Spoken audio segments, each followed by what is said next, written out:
Alright guys, welcome back to the channel, and today we're flying out the NIK2. Not a very popular plane. You really don't see it too much. I'll see it once every 4 or 5 matches, but considering how many matches I go through a day and how many players are in these games, it goes to show you that people don't like this plane. And I can see why. It's a very weird plane. Now, the performance metrics are actually quite solid. With a stat card, about 17-18 meter per second climb rate, and at altitude you can cruise around at 500 kilometers an hour. The deck gets slightly faster. For the power rating of 6.0, that's really not that fast. And the turn rate is, for a Japanese plane, is pretty mid. This thing is kind of like an A7M1, and Kai-84 had a baby with some extra weight to it. It does not turn nearly as well as a Zero, Kai-84.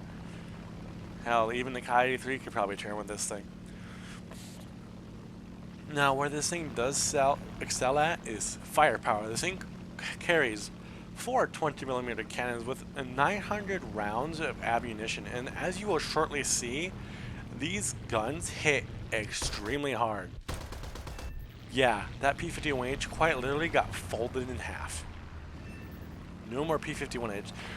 And so if you want to do well with this thing, you kind of have to put yourself in a position where you can get stuck in these furballs that love to pop up at 6.0.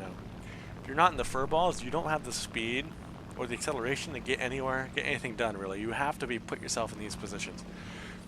And whereas that, it's kind of like the G56. It has solid performance, but the other planes with the battle ratings, the P-51Hs, the F2Gs, hell, even this LF Mark 9 will give you a run for your money no matter what you do.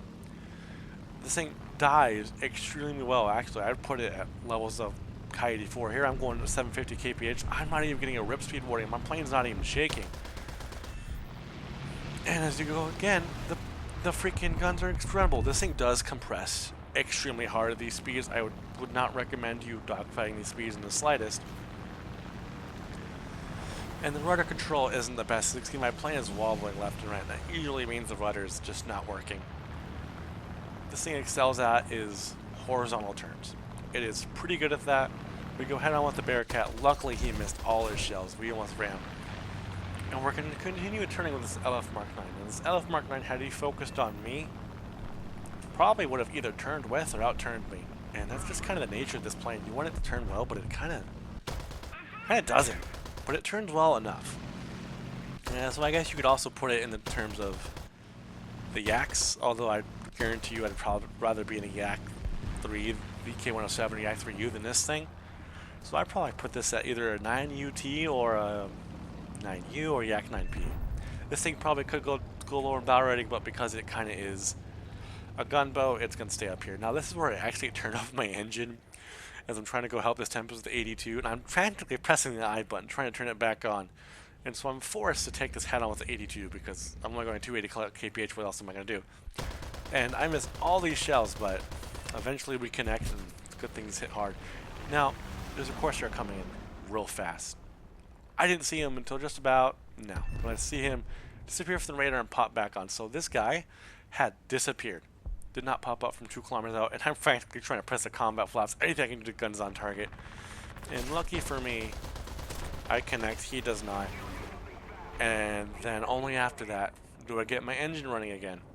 So we go back to full throttle, and that really, he was one of the last guys. So we're going to try to get back to base, but we won't need to. We will, match will end. There's our 6th kill.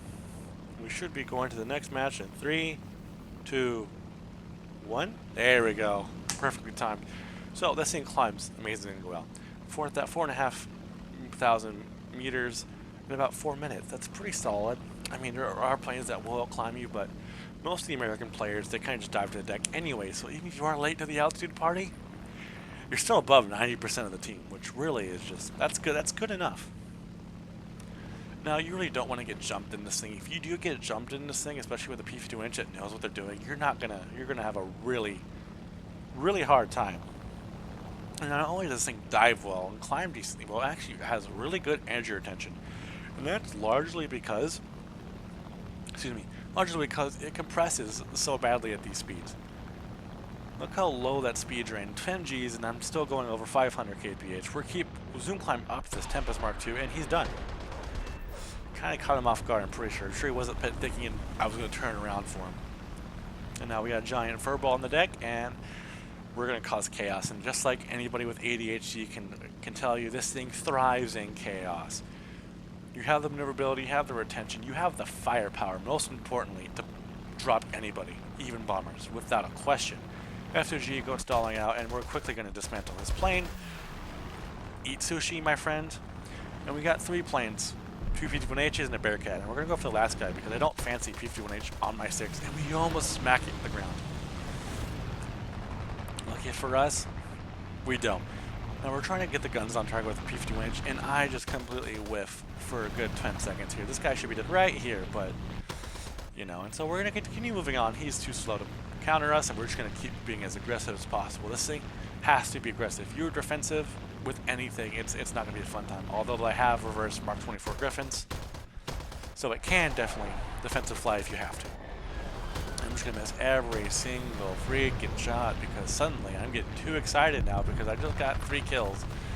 I can't aim it. Well, there you go. Now he's, come on, we can do it. There you go. He's correct. He's going to snap roll into the ground after our 3rd kill. We're about to get a 4th kill right now. This is mainly just cutting. So F-84, he's low and slow, and for whatever reason, he's going to decide to turn fight multiple Japanese aircraft at the same time and a 162. What goes through these American players' heads really frustrates me because, you know, it took me so long to get footage for this plane. Not because I couldn't get kills with it, because of the plane itself or me being stupid. It's because the enemy team folded so quickly. Several times I saw a 16v16, so put that in perspective real quick, 16 versus 16. Several times I saw where the enemy whole entire enemy team was dead, and we only had 1 loss. And guess who was on the enemy team? The American players. And I don't get it. There's so much content out there showing you how to do this stuff, and I don't see why they can't get it right. Well, this is Plane Killer. I'll see you guys next time. Bye-bye.